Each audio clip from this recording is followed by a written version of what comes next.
Assalamualaikum warahmatullahi wabarakatuh. Apa kabar Tribuners? Jumpa lagi dengan saya Sulistia dalam program Tribun Lampung Religi.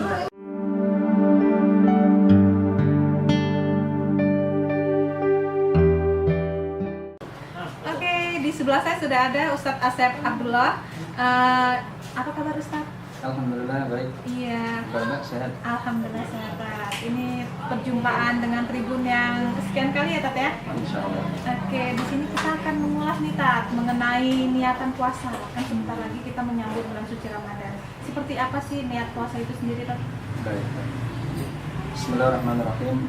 Assalamualaikum warahmatullahi wabarakatuh. Waalaikumsalam warahmatullahi wabarakatuh. Alhamdulillah, salatu wassalamu ala rasulillah wa ala alihi wa sahbihi wa mawala.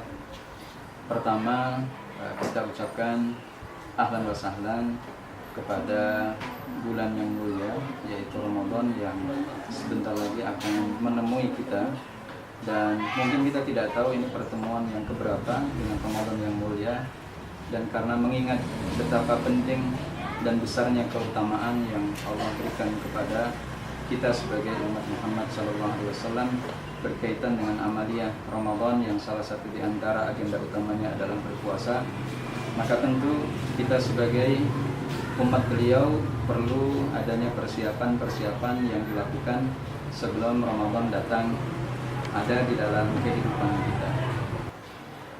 Ibnu Munzir, beliau pernah memberikan penjelasan kepada kita tentang Ramadan, yang beliau adalah seorang pakar bahasa, bahwa kata Ramadan itu diambil dari kata Ramadan yang artinya syadidul har, sangat panas.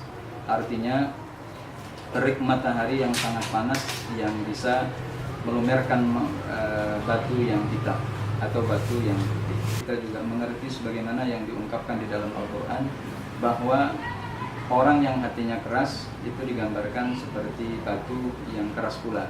Sehingga dengan hadirnya Ramadan diharapkan bisa melumerkan hati-hati yang keras sehingga menjadi lunak, dan ini menjadi lebih lembut, sehingga aspek filosofis yang kita dapatkan dari Ramadan yang saban tahun kita laksanakan, dan ini menjadi sebuah kewajiban karena ini menjadi satu di antara rukun Islam yang harus kita laksanakan, adalah untuk pertama mendekatkan diri kepada Allah dengan cara ibadah saum, yang tentunya ibadah saum ini bukan hanya sekedar ibadah biasa, karena kalau kita kaitkan puasa itu hanya menahan makan dan minum mulai dari terbit fajar sampai terbenamnya matahari, mungkin semua orang mampu melakukannya. Tapi aspek-aspek maknawi yang terkandung di dalamnya, bahwa kita ini harus mampu untuk menahan gejolak hawa nafsu, dan kemudian bisa mengendalikan nafsu itu ke arah yang sesuai dengan koridor ketentuan dari Allah dan Rasul. Maka Ramadan itu dijadikan sebagai syahrul tarbiyah, sebagai bulan pendidikan yang setiap tahun harapannya tarbiyah itu bisa semakin menjadikan kita hamba Allah yang mengerti akan hak dan kewajiban kita di hadapan Allah Subhanahu wa ta'ala. Jadi tidak hanya menahan lapar dan haus ya Tat? Betul sekali. Maka ini yang kemudian disabdakan oleh Rasul SAW, kam min sa'imin laisa lahu min siyamihi illal ju'. Berapa banyak orang yang berpuasa itu tidak mendapatkan apa-apa, hanya mendapatkan lapar. Maknanya puasa itu sendiri ya? Betul. Karena inilah yang juga menjadi hakikat di mana Allah mewajibkan kita untuk melaksanakan seluruh kewajiban, termasuk diantaranya adalah Ramadan.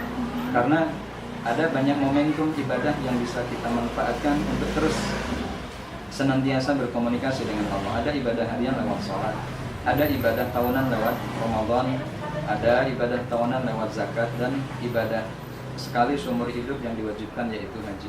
Maka momentum yang seperti inilah yang mestinya bisa dipahami dan dimengerti oleh seorang muslim, bahwa Allah senantiasa menyediakan waktu yang lapang bagi kita untuk terus berupaya taqarruban ilaihi, mendekatkan diri kepada Allah. Ini kalau mengenai hukum dan keutamaan niatnya sendiri gimana nih Tat? Baik, berkaitan tentang niat, tentu niat adalah merupakan bagian yang tak terpisahkan dari seluruh aspek ibadah yang dilakukan oleh seorang muslim. Sehingga hukumnya wajib. Sehingga ketika kita melaksanakan ibadah yang tidak disertai dengan niat, maka ibadah itu dianggap tidak ada. Semua ulama telah sepakat bahwa mahalluhal qalbu, bahwa tempatnya niat itu ada di dalam hati. Di dalam Jadi hati. tidak harus melalui lisan ya. Jadi tidak harus dilafadzkan. Bahkan sampai ada ulama seperti Ahmad bin Hanbal yang mengatakan ini tidak masyru', tidak dianjurkan. Tetapi ketika kita mengambil sebuah pelajaran bahwa dilafadzkan atau tidak dilafadzkan, maka mereka menyepakati bahwa awal muasal tempatnya niat itu ada di dalam hati. Sehingga terkait dengan niat Ramadan ini juga mereka memberikan komentar yang sama bahwa mau dilafadzkan atau tidak dilafadzkan, maka orang yang sudah biasa melaksanakan kegiatan sahur setiap malam lalu kemudian dia tidak berniat, karena itu sudah disepakati oleh ulama bahwa ini adalah kegiatan untuk sahur, maka besok dia melaksanakan puasa tanpa malamnya berniat, itu juga sudah dikatakan sebagai bagian dari niatnya. Itu yang dikatakan oleh Syekhul Islam Ibnu Taimiyah dalam kitab Majmu' Fatawanya. Beliau menyampaikan demikian, bahwa semua kaum muslimin yang pada malam Ramadan bangun lalu kemudian melaksanakan sahur tanpa dia mengatakan nawaitu sauma ghadin an ada fardhu syahri Ramadan fardhulillahi ta'ala, tanpa diniatkan begitu kok kemudian besok dia melaksanakan puasa mulai dari terbit fajar, itu juga sudah dikatakan sebagai niatnya dalam berpuasa ya. Karena dilafadzkan atau tidak dilafadzkan, asalkan itu sudah menjadi rutinitas selama satu Ramadan ya, 1 bulan penuh, maka itu juga dikatakan sebagai niat di dalam Jadi tidak puasa. harus di setiap malam atau di setiap sahur kita membacakan niat itu dalam hati. Tidak harus. Bahkan ya juga para ulama mengatakan di awal Ramadan saja itu sudah cukup baginya untuk membawa niat itu untuk 30 hari ke depan atau dalam hitungan 1 bulan selama Ramadan.